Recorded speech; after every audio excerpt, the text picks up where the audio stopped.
Hey everyone, Judicial Watch President Tom Fitton here with our weekly update here on social media. Thank you as always for joining us. A lot to get into, so let's get into it. Is there sedition in Congress targeting President Trump? It looks like there is.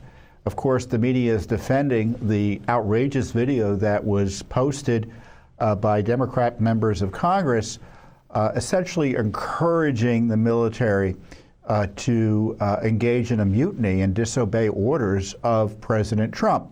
Now, of course, they won't say that's what their intent was or what they said, but you could be the judge, and I think we all see through what they did. And here's the video. It includes, let's go to Twitter here. Our friends at Libs at TikTok posted it nicely for us. As I said, leftists promoting a military coup. Here, let me see what you think. Because the media will tell you what they said, characterize what they said, but I want you to see what they said so you have the context.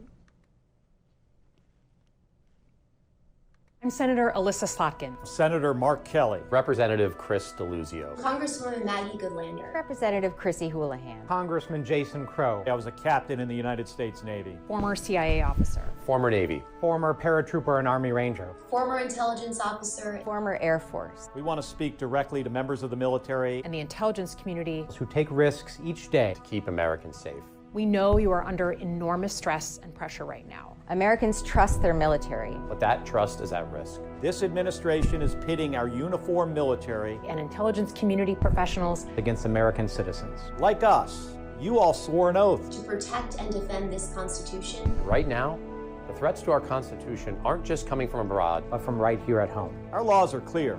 You can refuse illegal orders. You can refuse illegal orders. You must refuse illegal orders. No one has to carry out orders that violate the law. Or our Constitution. We know this is hard. And that it's a difficult time to be a public servant. But whether you're serving in the CIA, In the Army, Our Navy, The Air Force. Your vigilance is critical. and know that we have your back. because now, more than ever, The American people need you. We need you to stand up for our laws. our Constitution, And who we are as Americans. Don't give up. don't give up. don't give up. Don't give up the ship.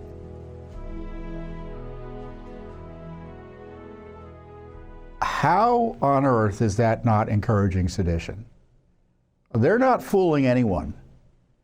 First of all, what unlawful orders is President Trump given or is set to give that would warrant a video like this?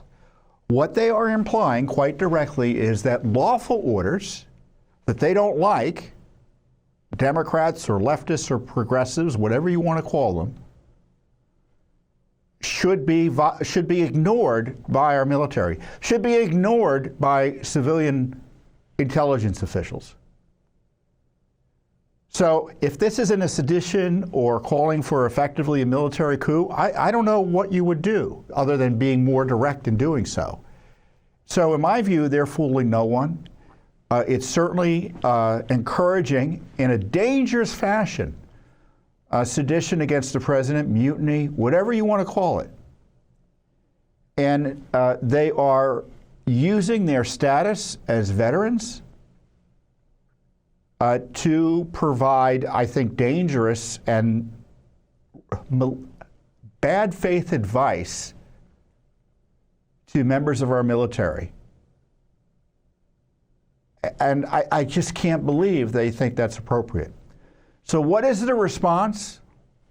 Trump is bad because Trump highlighted it seditious, highlighted that the potential penalty in some cases for such sedition is the death penalty. So what is their response? Oh, we didn't say that. Well, they're not fooling anyone. They did say it. And I do think they should be subject to criminal investigation. I call these 6 members who participated in this the Seditious Six. They should be subject to criminal investigation. And to the degree any of them are still subject to military jurisdiction, yeah, I'm not sure if any of them still are. Maybe Senator Kelly is. The military should call them back into service where appropriate and commence court-martial proceedings over this sedition. You know, the left has sought to kill President Trump, put his life in danger, sought to jail President Trump. They killed Charlie Kirk. They're encouraging violence and lawlessness against federal law enforcement and ICE, suggesting the laws shouldn't be followed. And the context of this is President Trump using his lawful authorities under Article 2 of the Constitution and Commander-in-Chief to deploy the military to protect life, limb, and property in various cities, including here in Washington, D.C.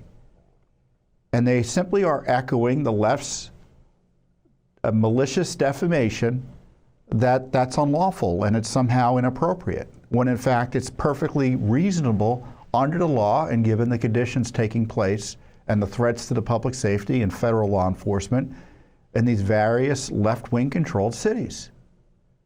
And what they're doing is they're trying to set up a very dangerous situation where the military or members of the military refuse to follow lawful orders by the President of the United States.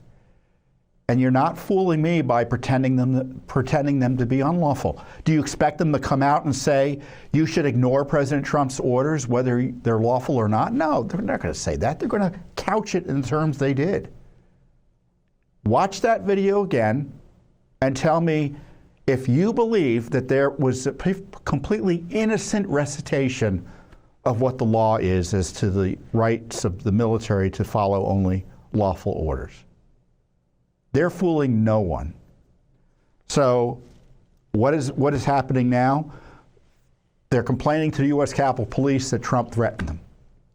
So they're trying to divert attention from their unlawful and potentially criminal conduct by pretending Trump did something wrong by defending himself against this seditious conspiracy.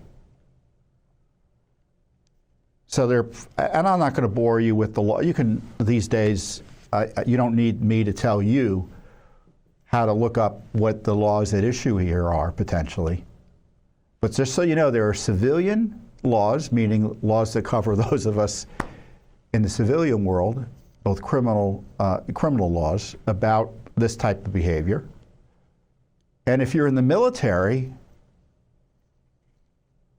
there are laws within the military legal structure where you can be subject to court-martial.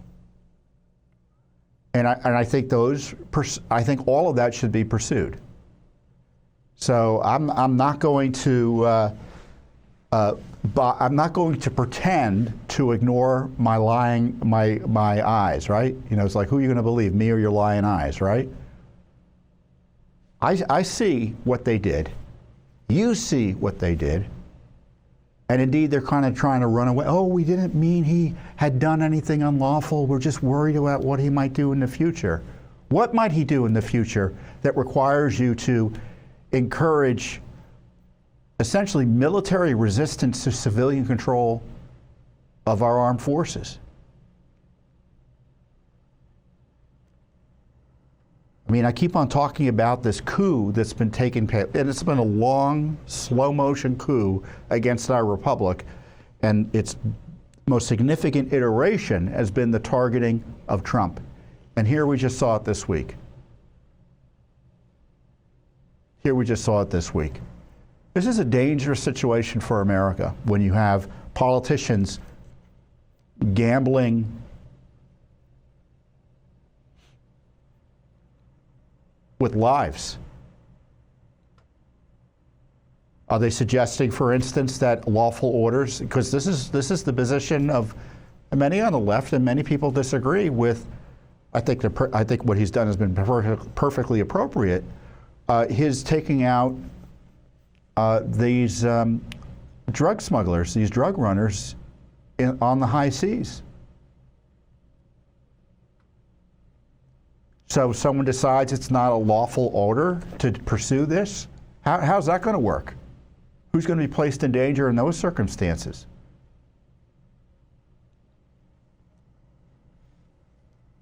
You know, here at Judicial Watch, you see a lot of awful things by government officials, politicians. This is near the top. It's really an assault on our Republican form of government. appealing to the military to take a stand against the elected president of the United States. Unbelievable. Unbelievable. So what would be outrageous is for the Justice Department not to pursue this. What would be outrageous would be for the War Department not to appropriately investigate those that are still subject to their jurisdiction under the law. And Trump should just keep on keeping on this. And I would go a step further than what President Trump has said. I would, if I were President Trump, direct the Justice Department, the Attorney General of the United States, and the Secretary of War to investigate and, if necessary, arrest and then prosecute, if the facts and law warrant, the individuals who did this. Just do it. Really incredible. And the other big news is the release or the efforts by Congress to release the Epstein files. You know, the media was pretending that it was all, that President Trump had something to hide. He really didn't. But Trump knew that the left was going to use any mention of his name against him. And what has happened is the material that has been released essentially has been devastating to the Democratic left because Epstein had this terrible criminal record, and many key leftists in Obama's world, Clinton world, you name it, they for instance, we found out that we had a delegate, not a member of Congress, but a delegate who was texting with Epstein as she was sitting in a hearing trying to destroy Trump. So Epstein was actually working with the Democrats to try to destroy Trump. So that didn't work out well for them in terms of what the results of this disclosure would be. But just so you know, we have had at least two federal FOIA lawsuits. One against Justice Department and FBI, give us those Epstein files you said you were going to release, and one against the CIA. Now you would think, well, now all of that has been obviated by the transparency law that was signed by President Trump after being supported by all but one member of the House, and in the Senate, I haven't confirmed, but my understanding is from reports, they just let it go through almost instantaneously. They didn't even do a recorded vote. It was a voice vote, which means it just gets passed by acclamation, more or less. And I'm like, well, this is good. Maybe we'll get records that we otherwise wouldn't get. And then I went and looked at the bill. Now, the good news about the bill, it does require disclosure within a certain amount of time of the records that can be disclosed typically. The bad news about the bill, as I've jokingly mentioned, it's got loopholes big enough for a plane with Bill Clinton on it to fly to Epstein's Island. Gigantic loopholes to withhold information. So here we have the bill. Nicely pictured here. Not later than 30 days after the date of enactment of this act, the Attorney General shall, subject to subsection B, make publicly available in a searchable and downloadable format all unclassified records, documents, communications, and investigative materials in the possession of the Department of Justice, including the Federal Bureau of Investigation and United States Attorney's offices that relate to essentially Epstein, Maxwell, flight logs, the death of Epstein, basically how the case was handled. But I want to go back. I want you to see this again. What does it say? Subject to subsection B. Okay, the first alert you should be noting here is that all unclassified records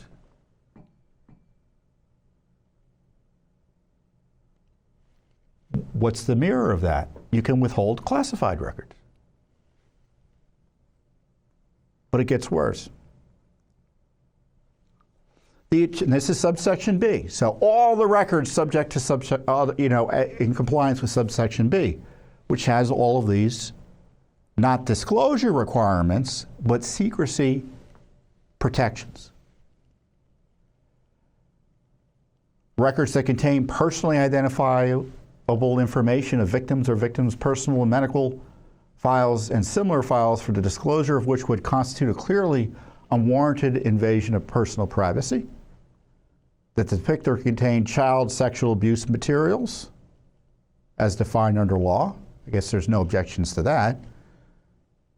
Would jeopardize an active federal investigation or ongoing prosecution, provided that such withholding is narrowly tailored and temporary. Depict or contain images of death, physical abuse, or injury of any persons. Contain information specifically authorized in the criteria established by the executive order to be kept secret in the interest of national defense or foreign policy, or in fact properly classified pursuant to such executive order. So they're not telling them to declassify information. They're saying if it's classified, you can keep it classified. Now they do say that if they do redact material, they have to have justifications. And they encourage the Attorney General to declassify information to the maximum extent possible. So that's a long way of saying there's lots of opportunities to withhold information, especially since President Trump, for example, as in my view correctly directed the Justice Department to see were there any other crimes here that should have been prosecuted, especially in light of the new information that Congress is uncovering. Not information that they're getting from the administration, but information it looks like they were getting in large measure from a subpoena to Epstein's estate. So I'm not sure if the estate records match completely everything that the Justice Department has, or whether the estate had more information the Justice Department doesn't have. But if there's an ongoing criminal investigation, they're out for not releasing information. Now, does this mean that Judicial Watch is going to get all this information under FOIA? No. There's no enforcement mechanism here. There's no way to challenge these records under this law that are being withheld, the decisions to withhold records under law. The only way to do that is through FOIA. And that's why we have the Freedom of Information Act lawsuit for all these records. So our case isn't going to go away.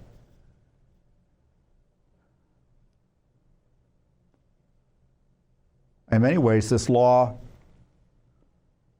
highlights the need for it. Now, there are all these questions about Epstein's connections to intelligence agencies. I don't know if all that's true, or I'm not prepared to kind of tell you it's all wet, or it's something that should be seriously, considered as true. But we do know there are questions. And so what we did was we asked the CIA for Epstein records. And we've gotten the proverbial hand to the face, so we're in federal court now about it. Those records, it looks like, won't be covered by this transparency law. What about records the State Department has? What about records the Treasury Department has? I mean, there are all these issues with J.P. Morgan, et cetera. So this is a good first step for transparency.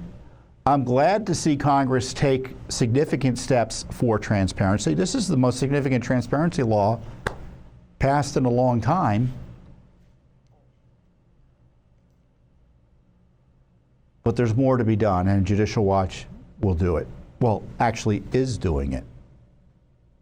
So the irony is, we filed this lawsuit for Epstein records. When did we file that lawsuit? You all remember in the back? It's got to be at least 6 months ago by now, right?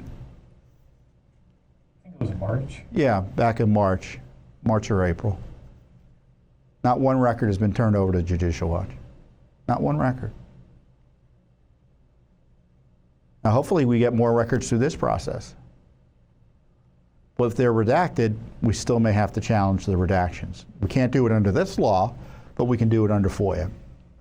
So it's good we're getting more transparency because it's clear the American people want it. How do I know it's clear? Every member of Congress voted for it. And I would suggest that it's also an indication that the American people really want accountability for the corruption here in Washington, D.C. They want the truth. They want full disclosure.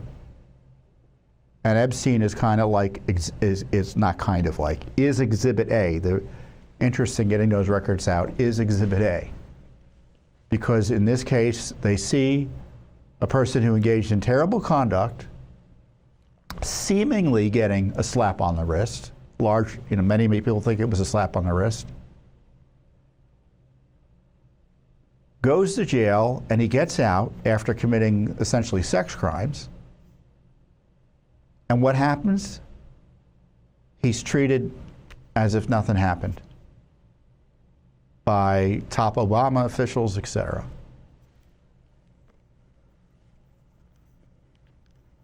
So the Epstein story ain't over yet, and even with this transparency law, it's only the beginning of the effort. And we know this about everything government does. One disclosure order rarely is enough to get the full truth out. And your Judicial Watch, because of our expertise in FOIA, is as well positioned as anyone, including Congress, to get access to a lot of this information. So let's see if they start turning over records to us under FOIA. It's one thing, they don't even follow FOIA law, the agencies.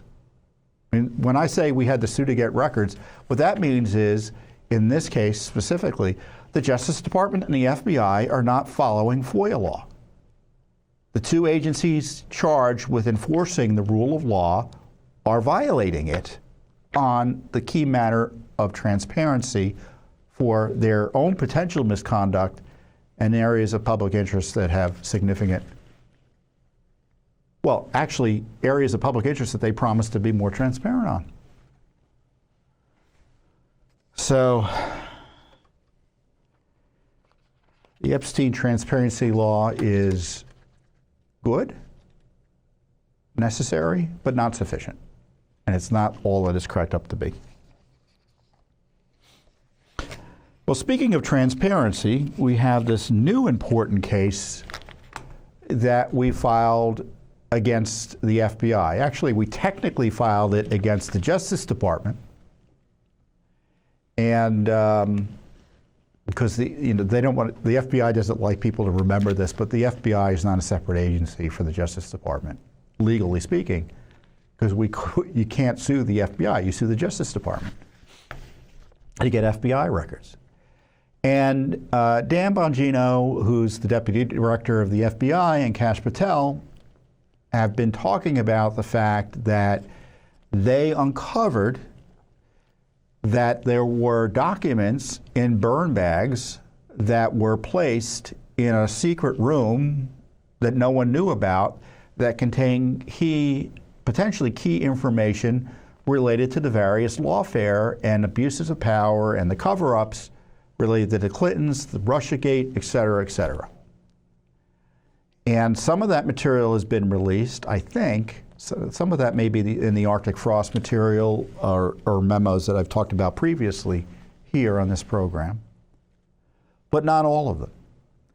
And once again, this is an example of Judicial Watch suing or asking for core information that two senior leaders of the FBI are talking about, and they just simply ignore our request.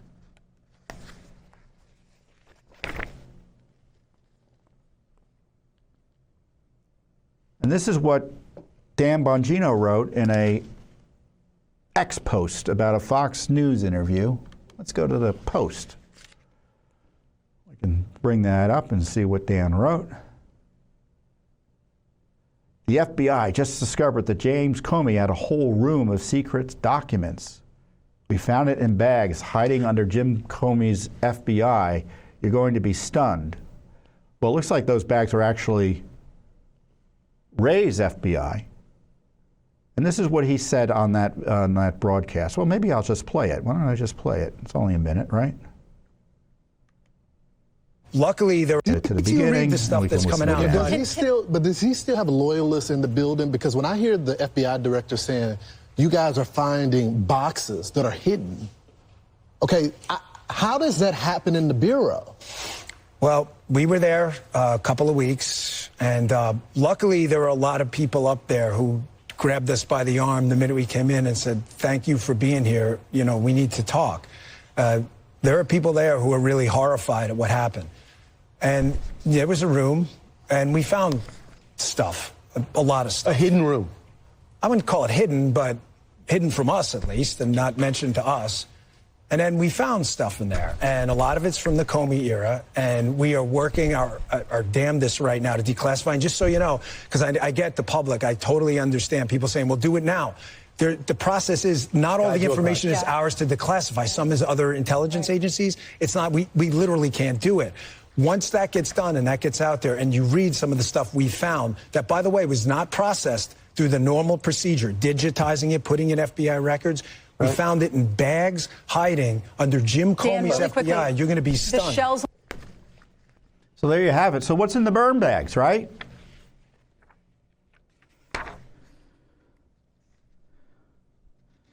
So Dan made those statements on or about, as the lawyers say, May 29th. We filed a request for the records on June 2nd.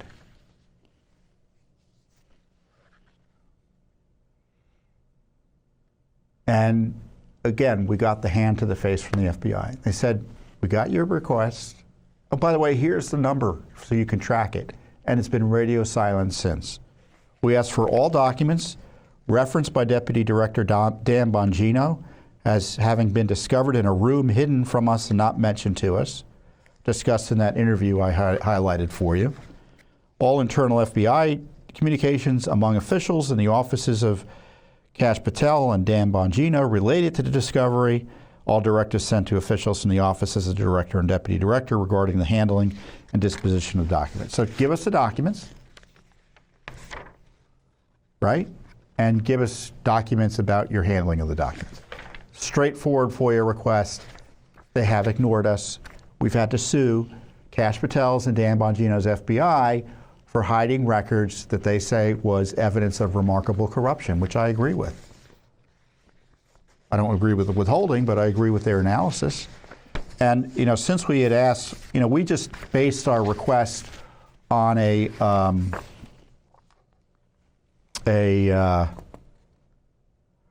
on a news interview, right? They're just talking. So sometimes it's kind of tough to construct a request around that. But in the course of the Comey prosecution for his alleged perjury, there was the following disclosure. It's Exhibit 12. You can find it online. I just printed it out. I don't have a link to it.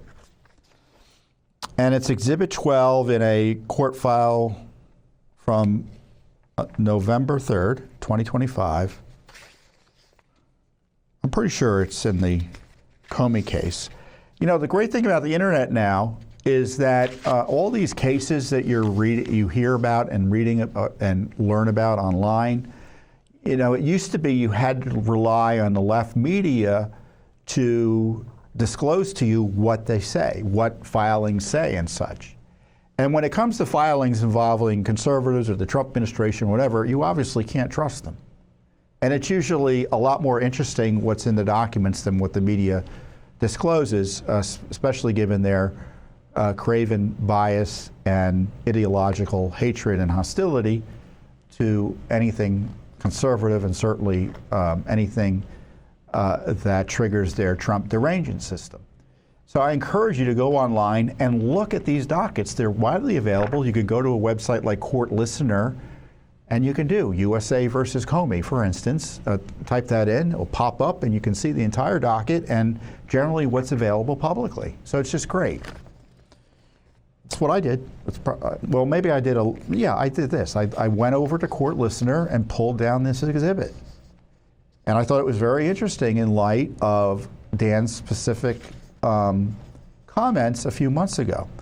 So this filing documents a memo from by the FBI, an electronic communication from July 21st, 2025, so about a week before Dan was on TV talking about it.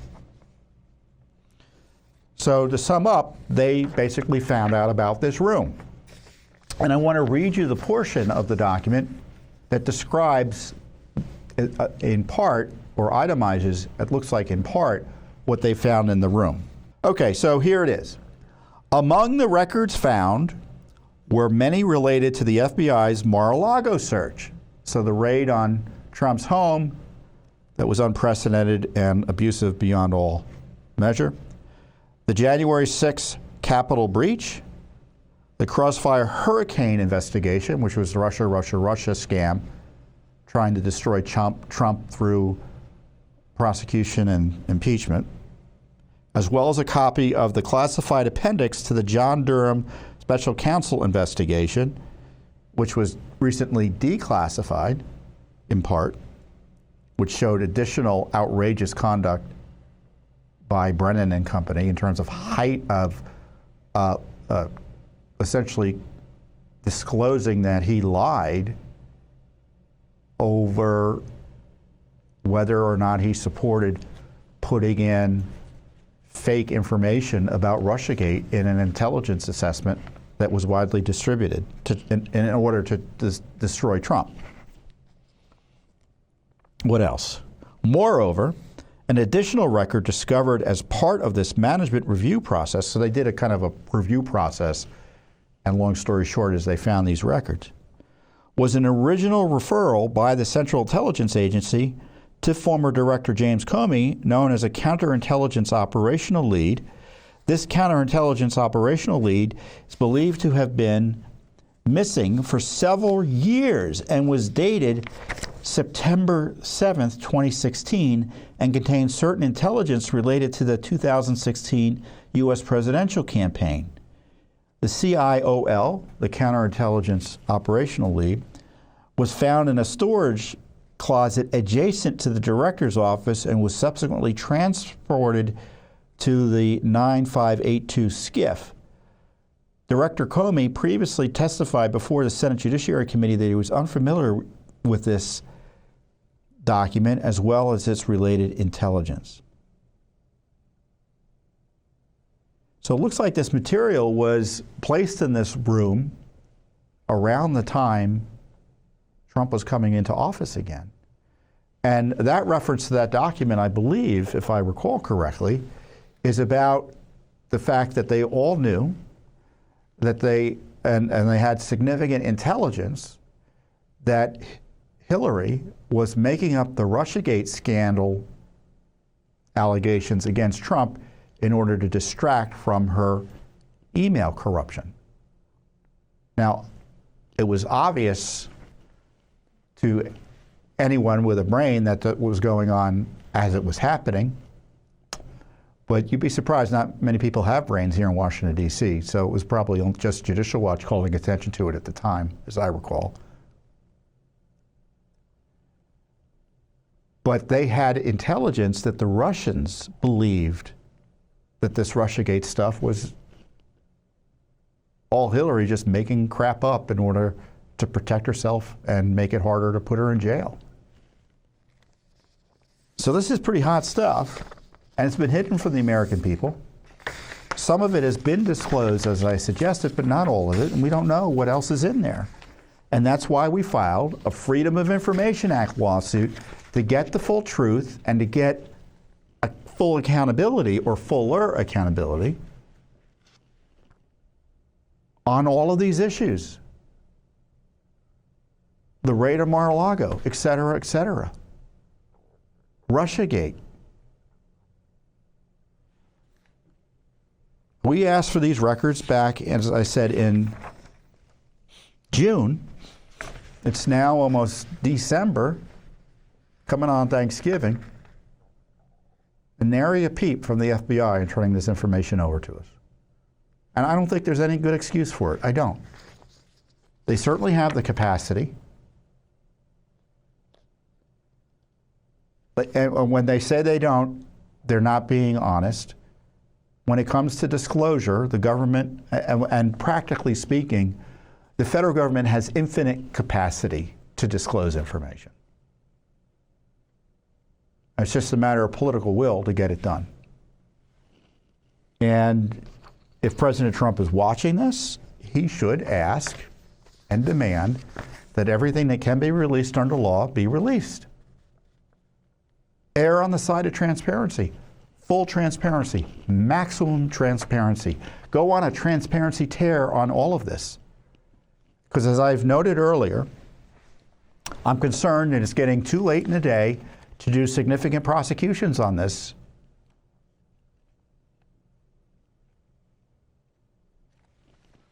I'm not seeing evidence that it's being done. Is it possible it will be done? Maybe. But they've got these basic cases against Comey and such that have kind of been disrupted by deep state anti-Trump actors embedded or just kind of establishment types who just don't want to do anything on this. So even these basic prosecutions on Comey perjury, I mean, all you need is one anti-Trump judge or magistrate in the case of Comey, and the case gets blown up. And it's a simple perjury case. It doesn't get any simpler than that. And these are much more complicated issues I'm talking about with the attacks on Trump and other American citizens using this lawfare to try to ensure Trump doesn't get into office and destroy his life, his business, and worse. And so where the FBI fails and where the Justice Department fails is on transparency about these issues. And I'm sorry, you can't tell me, trust me. Now, I may personally trust individuals, but institutionally, I don't trust anyone in the government when it comes to transparency on matters like this. I just don't.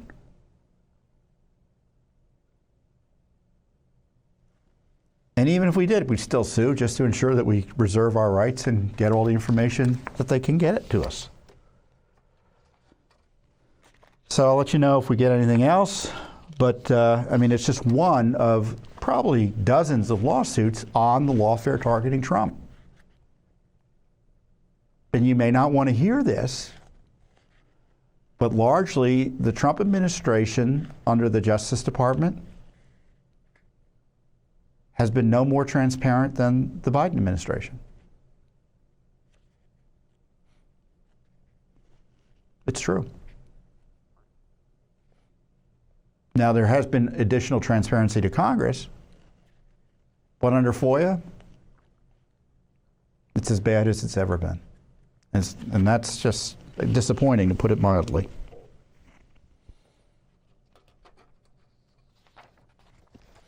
Speaking of transparency, we sued the Education Department just the other day over a very important issue, which is China influence and money as it relates to the University of Michigan. Now, you may recall that we were in a 5-year battle with Qatar. Yeah, Qatar, the government of Qatar, more or less, over their support for financial support for Texas A&M University. We eventually won because they didn't want to tell us how much money they were giving Texas A&M. And it turned out they were giving them $500 million, more or less. So we've got a lot of experience in this regard. We also just sued the Education Department about more records about Qatar's influence operations here in the United States. You know, when it comes to the Middle East, a country like Qatar, it's, you know, they support terrorism, but of course they're kind of an ally in certain areas with the U.S.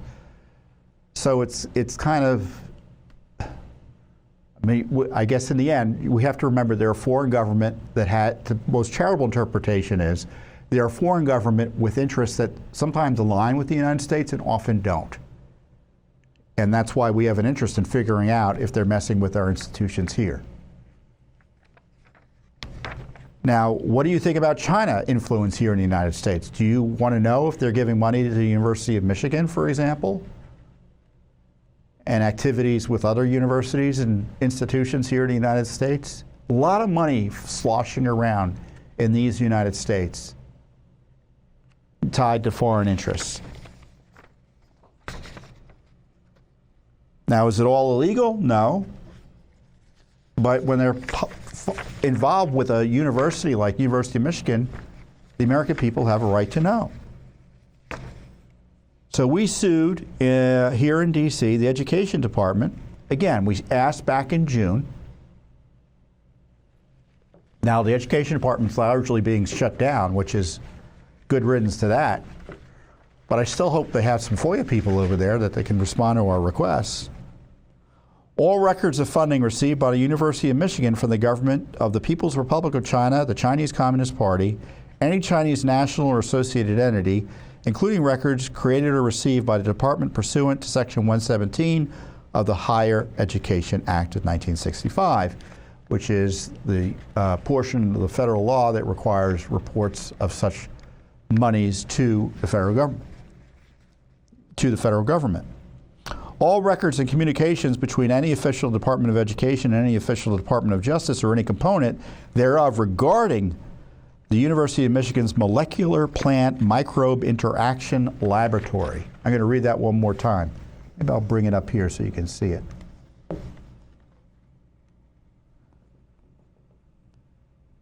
All record Molecular Plant Microbe Interaction Laboratory and Working Group, excuse me.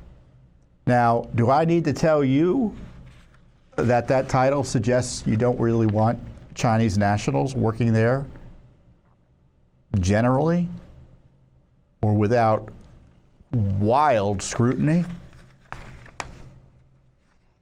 So, you know, we filed the request, we narrowed the request so they would have little excuse to provide us the information, but still, we're not getting the information.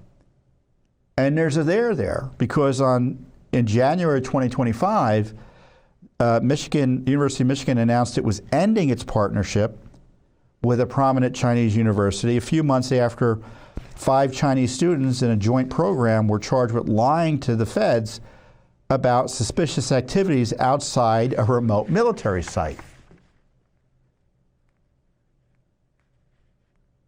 So they were just using, clearly, this university partnership with the Chinese communists to spy on America.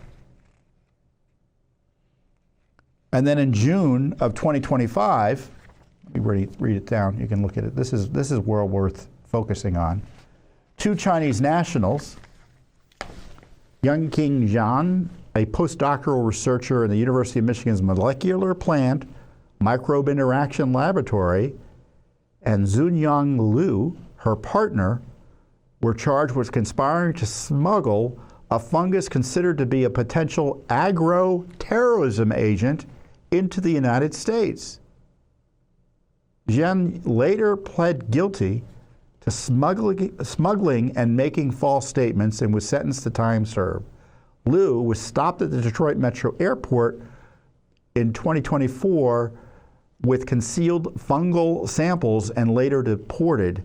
Separately, 4 other Chinese nationals have been charged with smuggling biological materials. So you're all worried about COVID. They're smuggling potentially, it looks like to me, dangerous agro-terrorism related materials into or as a result of affiliation with a program run by the University of Michigan. As I say in this release, we're helping to keep an eye on tax-supported universities with connections to hostile foreign governments such as China. I want to know more about this, don't you? I mean, we are on really a thin line between peace and conflict with China. And so activities like this are kind of a warning as to what might happen in the event of a conflict.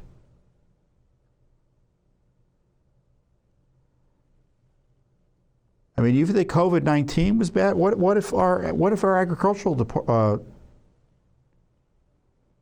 supply was harmed by this type of activity? What would happen here in the United States?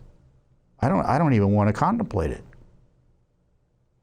So this is an example of why I love Judicial Watch. Now, I'm president of Judicial Watch, I know, so you would think I love Judicial Watch. But this is a FOIA case, right? In the end, this is like a transparency case, so we want the rule of law upheld there. But it's on an important issue that much of the media would, I don't even think there's an ideological component here, it's just that they don't cover it. And it's important. Our national security is at risk as a result of these activities. University of Michigan thought something was up and they cut off the money. So we want more details as to how much was being spent,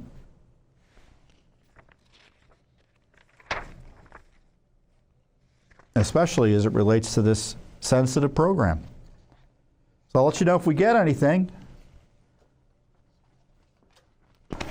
But we'll see. China, China, China, right?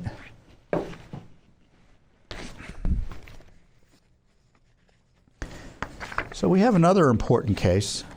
I guess it's a case. It's a legal matter, not a lawsuit yet. But we represent two individuals, including a Greek Orthodox monk and his general counsel, who were maliciously arrested and charged after a 2022 FBI raid. And we filed a claim on their behalf under the Federal Tort Claims Act. Essentially what you do is, and I'm paraphrasing here, I have the complaint here.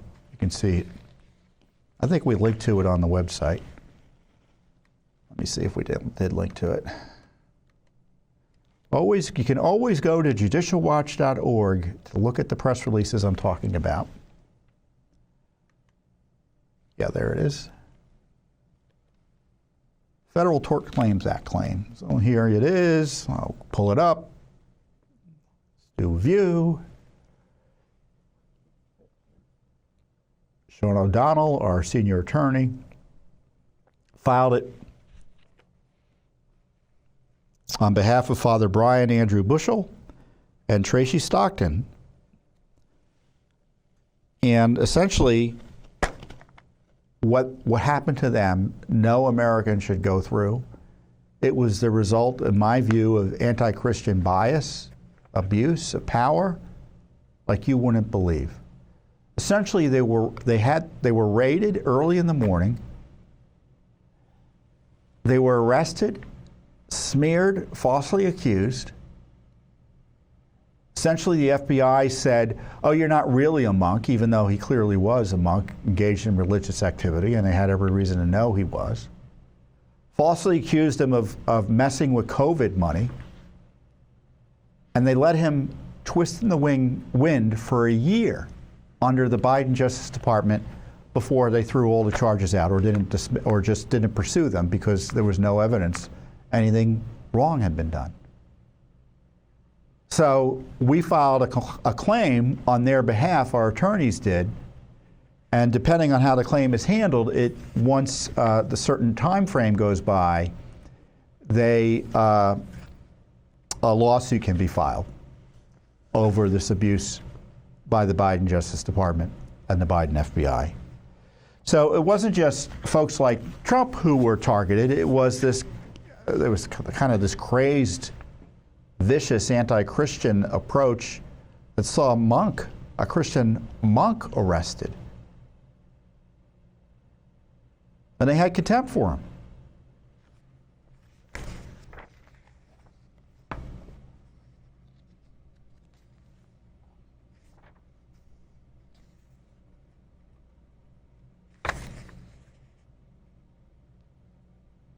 When they were arguing with him about whether he was a monk or not. Doesn't that remind you of the FBI putting agents in the pews or characterizing certain religious beliefs among Catholics as being indicators of extremism?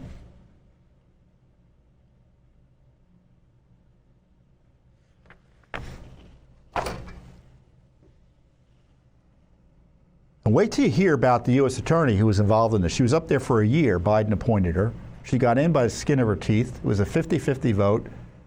And the only way she got through was Kamala Harris voting for her.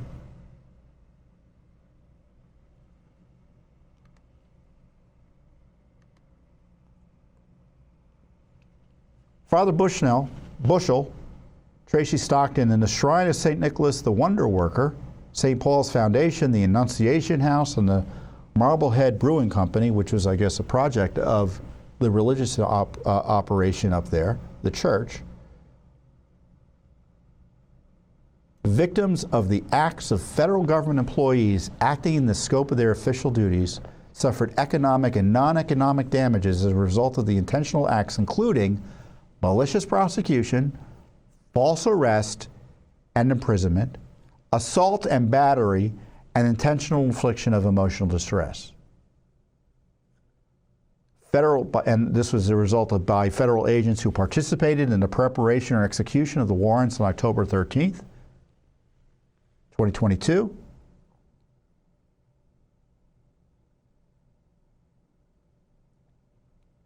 U.S. Marshal Service, U.S. Attorney's Office, etc., all sorts of agencies involved. And I said that they ended up just basically abandoning the charges because they had no basis. Imagine you being arrested.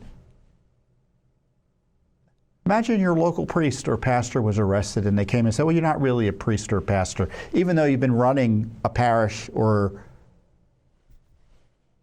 a church, what have you, for years.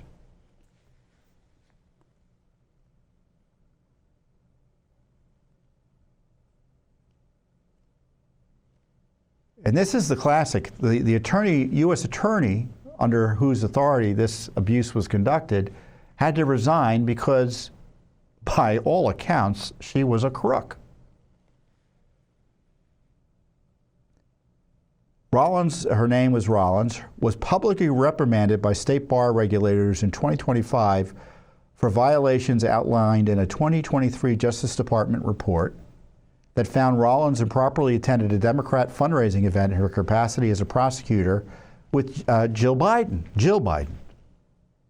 She also knowingly and willfully made a false statement during the interviews with former Inspector General Michael Horowitz's office. So, I'm looking at this material here, and the filing is worth reading to show just how abusive the FBI was. It's further indication that the FBI needs to be dismantled. They've got agents. Everyone says, "Oh, the line agents. You gotta be, you gotta respect them. They're just doing good work, and it's the leaders." No. The FBI is rotten through and through, and so I encourage you to read the full report. But when you look at this U.S. attorney, you got to wonder, why hasn't she been prosecuted? I want you to take a look, and I encourage you to look at the IG report because it is something else. Let's bring it up so you understand. Let me see. Publicly reprimanded. Okay, here it is. And I'm not going to read it to you, but I'm going to kind of show you the table of contents, which is investigation of alleged misconduct by Rachel Rollins, U.S. attorney. She, by the way, resigned and avoided, quote, discipline. So let me see. So I'm just looking here, and I'll just show you the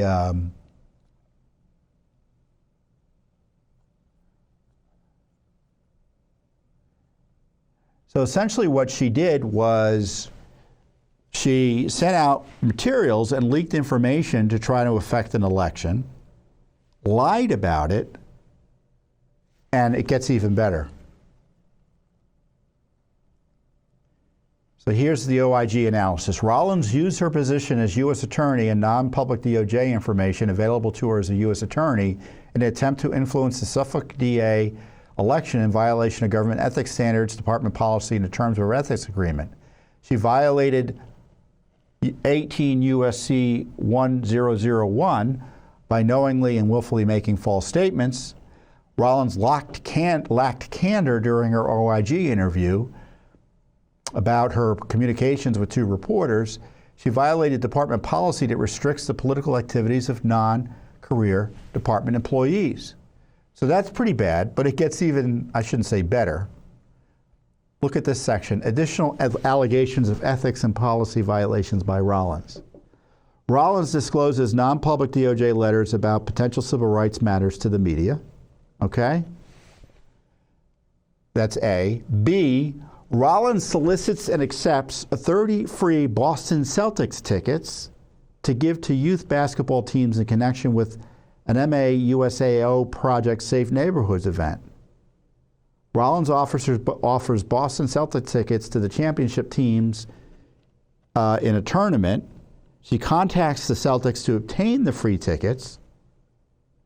The Celtics offer and Rollins accepts 2 free tickets to the game. Now, the value of the tickets they were getting for her project there was $2,400. And of course, she was free to the game as well.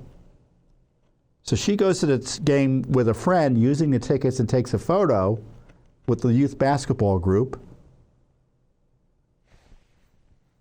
Rollins accepts non-federal payment of travel expenses on 2 separate occasions.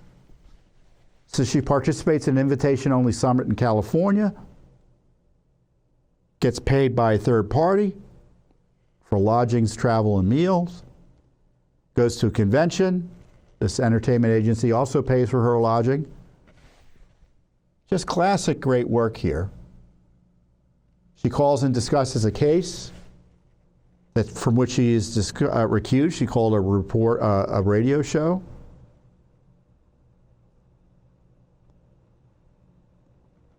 Rollins participates with elected officials from one political party at a press conference regarding a draft Supreme Court opinion in the Dobbs case. By the way, that was a legally leaked opinion. And she's obviously behind all that, behind embracing that illegality through this partisan effort.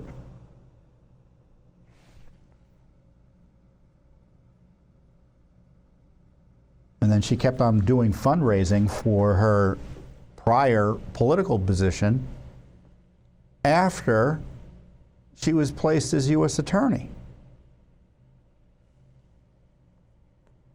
So I'm outraged about what they did to Judicial Watch's clients here. Father Bushell and Tracy Stockton. 2 innocents who were literally carrying out Christ's work. And for that, it looks like they were targeted. But the U.S. Attorney, who is responsible as head of the office for this, looks to be someone who should be prosecuted. So there are 2 scandals. The abuse of Judicial Watch's clients with this raid. They arrested a monk. And the fact they had a U.S. attorney who was completely out of control in terms of following basic ethics rules and criminal law while supposedly upholding the law. So hopefully the Justice Department, the Trump administration, makes our clients whole in response to this administrative claim or civil claim. But also they should look into the prosecution of this U.S. attorney or former U.S. attorney. So a lot going on, and as you can see, we do so much interesting work here at Judicial Watch. And as we come up on Thanksgiving, I know we all say, what are we thankful for, right? And the way our culture is, they try to kind of say that generally. What are you thankful for? Who are you thankful for? To who are you thankful? Remember, we are not thankful in the general happy sense. We're thankful to our Lord. That's what Thanksgiving Day is about. We're thankful to our Lord for the gifts He gives to us. And so accordingly, I am thankful for my wife, my children. I'm thankful for America. I'm thankful for the commitment of Judicial Watch supporters that allow us to do all this great work. I'm thankful for my colleagues. And I recognize none of this is by happenstance. I mean, if we think we're on this earth for a purpose, and it's God's purposes, we have to remember that the Thanksgiving prayer, really, is to our Creator. So with that, I encourage you, and I would dare say that you should be thankful for Judicial Watch too. And if you're supporting us, thank you for your support. And I know this is the time of giving as we enter the Thanksgiving and Christmas season. And I encourage you to recommit if you're already supporting us with additional support, but also join our cause and join our movement. It's a great way to help protect the country. Because so much of what Judicial Watch does in terms of election integrity, government accountability, exposing and stopping the abuses of power here in Washington, D.C., when you think it's bad, it would be so much worse. And arguably, we would have lost the country in significant ways, but for Judicial Watch. So on behalf of myself and my colleagues here at Judicial Watch, I wish you and yours a wonderful and happy Thanksgiving. And I'll see you here next time on the Judicial Watch Weekly Update. Thanks for watching. Don't forget to hit that subscribe button and like our video down below.